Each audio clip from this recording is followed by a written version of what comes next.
I'm Catherine Dow. It's Monday, July 21st. Today, dry conditions and smoky skies. If we don't get the precipitation, we expect fire activity to continue to remain fairly active. The latest on the wildfire fight in our province. Also today, 3 teens charged after a machete attack inside a Winnipeg mall. Plus, the dog days of summer are here. It's more than a dog park, right? It's great for the dogs, but it's also great to build community. A green space for good boys and girls opens up in southwest Winnipeg.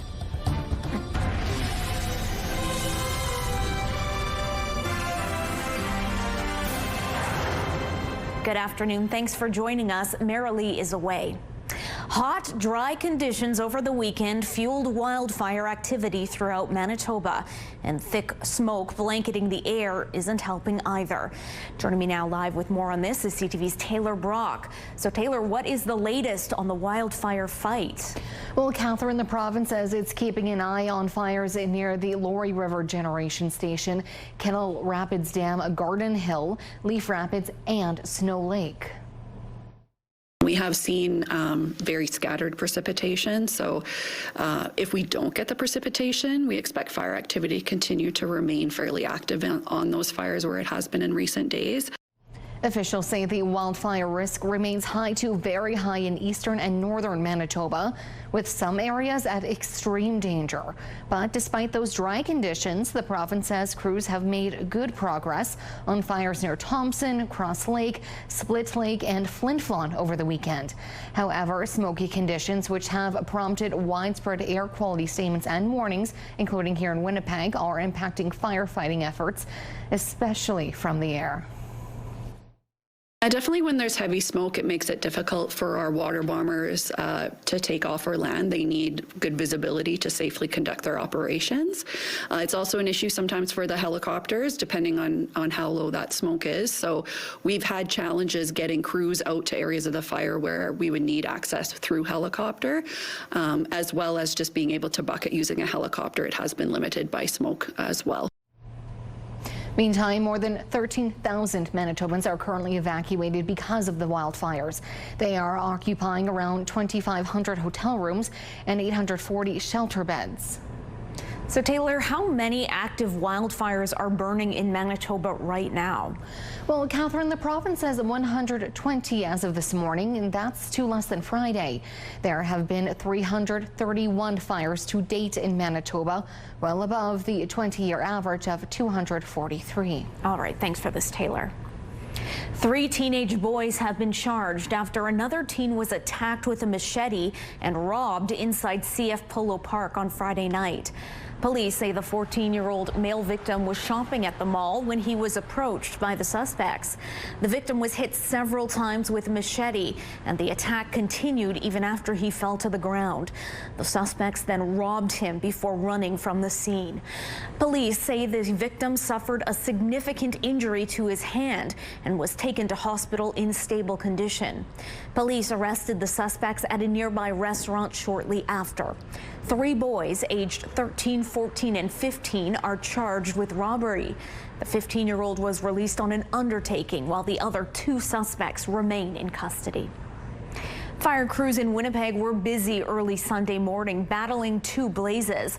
The first fire was reported at about 1:10 a.m. in a 2-story home on Power Street. Crews found heavy smoke coming from the building. They launched an offensive attack and brought the blaze under control about 35 minutes later. Firefighters used a ladder to rescue a person from the 2nd floor. They were assessed by on-scene paramedics. 1 cat was found dead. The second call out came just after 4 a.m. for a vehicle fire on Pacific Avenue. Crews discovered the flames had spread to a carport and to the exterior of an adjacent home. The fire was quickly brought under control. No injuries were reported, and both fires are under investigation. A new program at a Winnipeg homeless shelter hopes to help addicts get their addictions under control. Silo Mission is now offering in-house opioid agonist therapy, also known as OAT treatment, to its clients. It is an opioid-based treatment, and so it fills the receptors in the brain to help people with cravings, withdrawal symptoms, and then not need to supplement with things that they may purchase off the street. Patients who want to get clean get a controlled dose of methadone to help reduce cravings. The mission has a nurse practitioner and a pharmacist who visit the center and oversee the program. Offering OAT treatment in-house means Siloam's clients no longer have to travel to get the help they need. For a lot of our community members, leaving the area is pretty difficult to access services, so having it here in our building is going to be huge for community members who might not otherwise access the treatment elsewhere. Clients can access help 7 days a week. The program isn't publicly funded and relies entirely on private funding. Humans welcomed some of the city's goodest boys and girls to a brand new off-leash dog park on Saturday.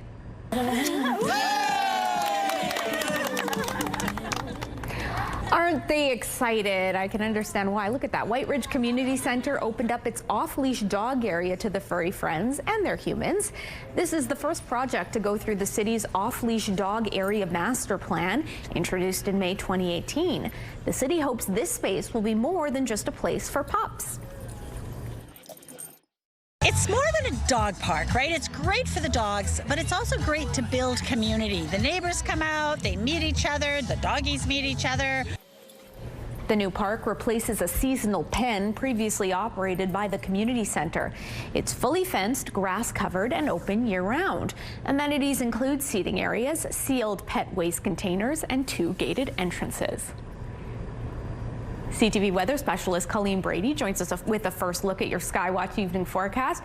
I found a good time to take my own pup to the dog park over the weekend. We were kind of, though, dodging smoke and rain for parts of it, though. Absolutely. And today, off to a smoky, soggy, and potentially stormy start to the week here in Manitoba. We had the smoke and we've had the rain in many parts of the province over the course of the day. And some of those areas that do really need that rain in those wildfire-affected areas. Looks like they got at least some.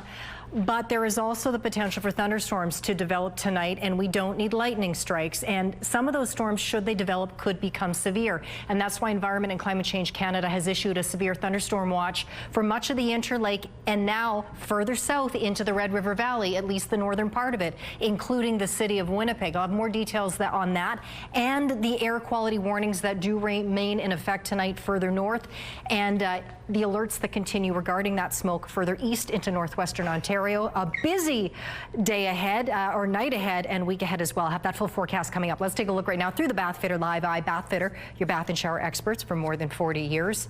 The days and nights all kind of mold into one after a while, don't they? 27 degrees out there. Winds out of the south at 14 kilometers an hour with a humid exit. Feels like 34. The pressure is dropping and the humidity is at 66%. Out in traffic, a live look out at Main at Broadway. Now, tough to see there. At last word, there was a stalled car southbound median lane. Doesn't look like it's affecting traffic right now, but just something to be mindful of if you're heading out of the downtown area soon. This shift is alarming and highlights the needs for urgent and community-driven responses. HIV diagnoses are on the rise in Manitoba. Coming up, how researchers are breaking the stigma about people living with the virus. Have a news tip? When you see news happening, let CTV News Winnipeg know. Text your tips, pictures, and videos to 10400. That's 10400. Message and data rates may apply. Get Winnipeg's top stories, breaking news alerts, and watch live. Download the CTV News app. Researchers have found HIV affects Manitobans differently than in other parts of Canada, and they're working to reduce the stigma and improve care. An HIV diagnosis is not a death sentence. That's one of 3 key messages that University of Manitoba researchers are highlighting on Zero HIV Stigma Day.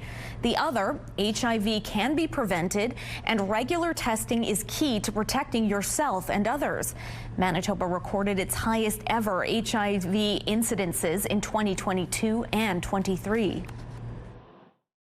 For the first time, more women than men were diagnosed. Unfortunately, there is an overrepresentation of Indigenous people, women, people who use drugs. And this shift is alarming and highlights the needs for urgent and community-driven responses. The U of M team is seeking investment in testing and treatment, addressing housing and providing substance use and mental health support. It's received just over $2.7 million over 5 years to better understand how to help people navigate a diagnosis and assist engagement in care. Premier Wabkanu is meeting with his provincial and territorial counterparts this week in Ontario's cottage country to talk about trade, tariffs, and teamwork. The meeting comes as Canada-U.S. trade talks intensify and ahead of the August 1st deadline for the two countries to reach an agreement. Prime Minister Mark Carney will join the premiers tomorrow to provide an update on those trade talks. Also on the agenda, energy, public safety, immigration, and health care. Unionized Canada Post workers have begun voting today on the Crown Corporation's latest contract offer. The two sides remain at an impasse after more than a year and a half of talks. The vote comes after Federal Jobs Minister Patty Hajdu asked the Canada Industrial Relations Board to step in and put the latest offer to a vote. It includes wage hikes of 13% over 4 years, but also adds part-time workers, something the Canadian Union of Postal Workers has expressed concern about. They have urged members to reject the proposal. Downtown Winnipeg can be a little quiet on weekends, but on Saturday, fitness lovers brought the energy. Local community group Peg City Steppers hosted its 3rd annual health and wellness event at True North Square. The free family-friendly gathering featured fitness classes, wellness workshops, a kids zone, and community activities, all aimed at supporting physical and mental well-being. Organizers say the event was designed to be inclusive, no matter your age or fitness level. A lot of times, persons will want to go at someone else's pace, but we encourage slow progression until you're at a pace where you can, have that full capacity to work out. Peg City Steppers began as a small walking group and has since grown into a broader community wellness initiative. The organization is set to celebrate its 5th anniversary later this year with a gala. Sometimes all it takes to find a little peace is a picnic in the park with a paintbrush in hand. Local artist Christina Troiska hosted a Provence-style picnic party at Kern Park on Sunday. For about 3 hours, Troiska and attendees painted on canvases surrounded by music, cool drinks, and sweet little treats. My kind of party. Troiska moved to Canada from Ukraine 3 years ago. For Sunday's event, everyone painted the same image, but the end result on each canvas was unique. Like maybe more blue or maybe more pink to add maybe more darkness or brightness. But today the same painting, but in different mood. We will see in the end it will be absolutely different. At the end of the event, everyone took their artwork home, a colorful reminder of a peaceful afternoon in the park.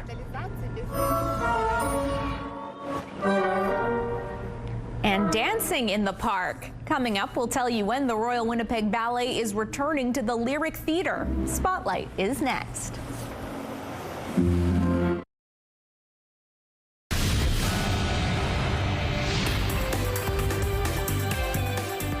Spotlight, sponsored by the Casinos of Winnipeg, presenting Brett Kissel. Colleen Brady has your spotlight today and some news from the entertainment world to pass along. It is shocking, really. Malcolm Jamal Warner, best known for playing Theo Huxtable on The Cosby Show, has died. Help yourself at home and get the peanut butter's there and the celery's in the kitchen. Just don't leave.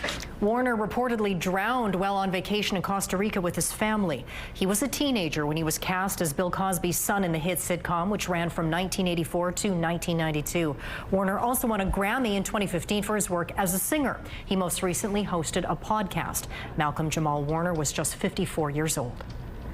That is incredibly sad, my goodness. Yeah. Speaking of, we could all use a few laughs after news like this, and it looks like Assiniboine Park delivered over the weekend. Did it ever? The Great Outdoors Comedy Festival definitely brought a lot of laughs to Winnipeg.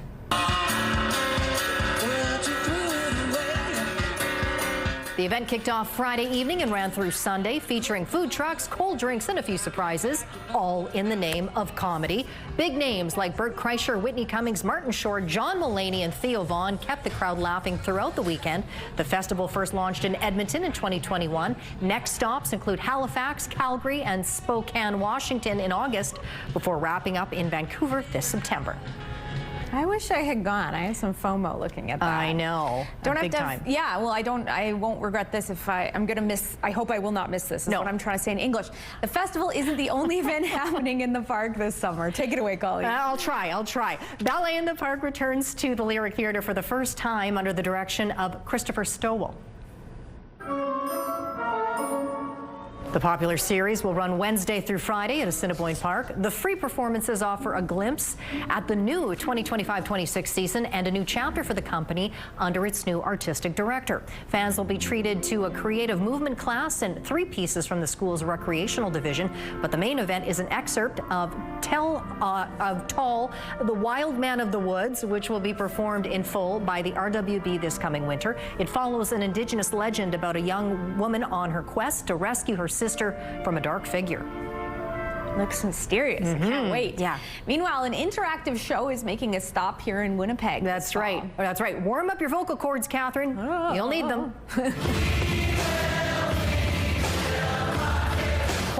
Choir blends community, comedy, and song, with audience members helping to provide the show's vocals. Their November 17th show at the Burton Cummings Theatre will pay a one-of-a-kind choral tribute to Queen, including hits like Bohemian Rhapsody and We Are the Champions. Tickets for the sing-along are available through Ticketmaster. How much fun does that look? If you're going to take the high notes in Bohemian Rhapsody, start warming up now. No kidding. Meanwhile, it's a bird, it's a plane. It is #1 at the weekend box office. That can only mean one thing. The new Superman movie was once again flying high at theaters. I would question myself in the same situation and consider the consequences. People were going to die. The Man of Steel brought in another $57.3 million US across North America. It's racked up over $400 million, that is, to date worldwide. Jurassic Worldwide Rebirth also stayed where it was last weekend, bringing in $23.4 million for second place. And the new take on I Know What You Did Last Summer scared up $13 million for third spot. Meanwhile, Coldplay concerts now come with a disclaimer. Indeed they do. Frontman Chris Martin gave fans plenty of warning that they may appear on screen during their show Saturday night. How we're going to do that is we're going to use our cameras and put some of you on the big screen. Now, the warning, of course, comes after a concert last week where a couple was embracing, and that was shown on the Jumbotron, only to duck and hide when they realized they were on camera. The couple turned out to be the CEO of the tech company Astronomer, cuddling with the company's head of human resources. That image is burned in my mind now. So forever it will be. Forever it will be. Okay, thanks for that, Colleen. You're welcome. Beat those Monday blues with American Ninja Warrior, followed by The Rookie and E-Talk, wrapping up the night at 10:30, all right here on CTV. Right now, it's warm out there, 27 degrees, and it is humid. It feels like 34. Looking out onto the St. James Bridge, quite busy for folks headed southbound, much freer flowing for folks heading northbound. I'll have more details on that severe thunderstorm watch for Winnipeg coming up.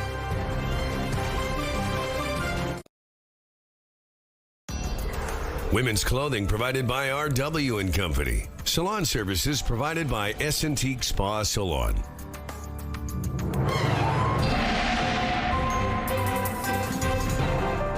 CTV Skywatch weather brought to you by South Beach Casino and Resort. Visit southbeachcasino.ca.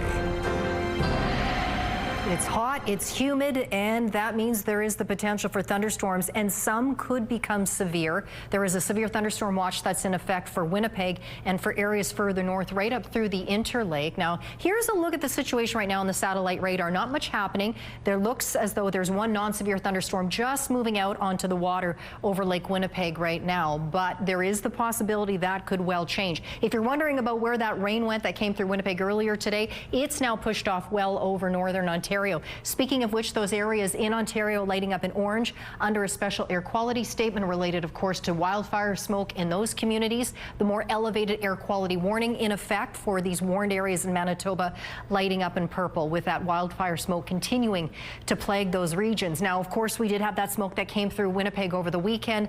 The rain has helped to flush that out, but that is going to be a brief reprieve. We will see the return of that smoke. But in the meantime, a trough of low pressure is what's responsible, or what could be responsible, for producing severe thunderstorms through the interlake, that area under the watch, down into places like Winnipeg.